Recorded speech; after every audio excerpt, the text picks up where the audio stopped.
tend to think of the App Store as the place for educational games, but the eShop has its fair share too. More than you might think. I guess between rounds of Mario Kart, 3DS owners are, you know, having kids, and then letting those kids play their 3DS. Which seems like a weird thing to do after Mario Kart. It's Happy Circus for the Nintendo 3DS.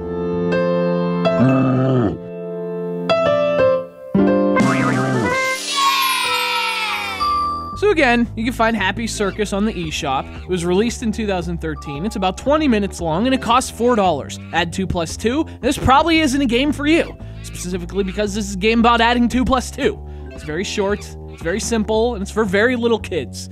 Or maybe bigger kids who just didn't pay attention in school. Like, I don't want to judge here. I mean, just log into Facebook. I think we could all use a little practice spelling.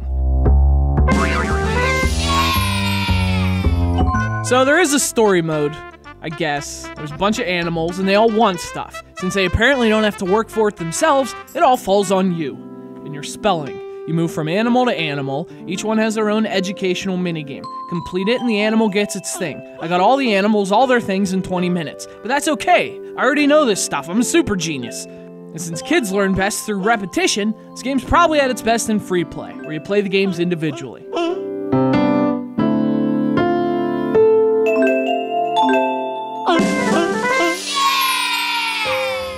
So what about the minigames? Well, there's 4. There are math minigames where you have to drag the correct numbers into the problem. There's a spelling game where you're doing the same thing but with letters and words. There's also a recognition game where you have to pick the object the animal's asking for.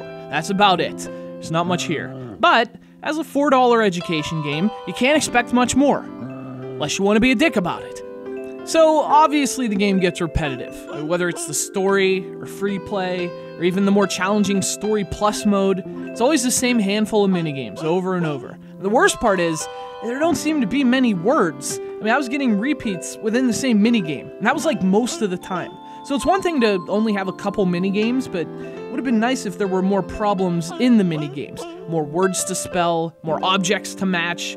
Like, I don't know much about kids, but I do know they have short attention spans, and having this many repeated words probably won't help that.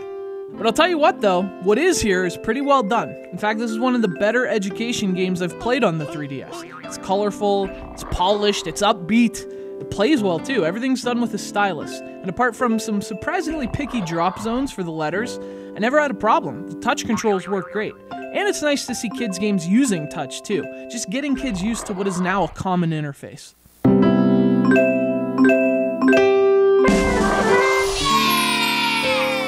Look, Happy Circus could use a lot more stuff. More games, more words, more animals with more work ethic. The list goes on.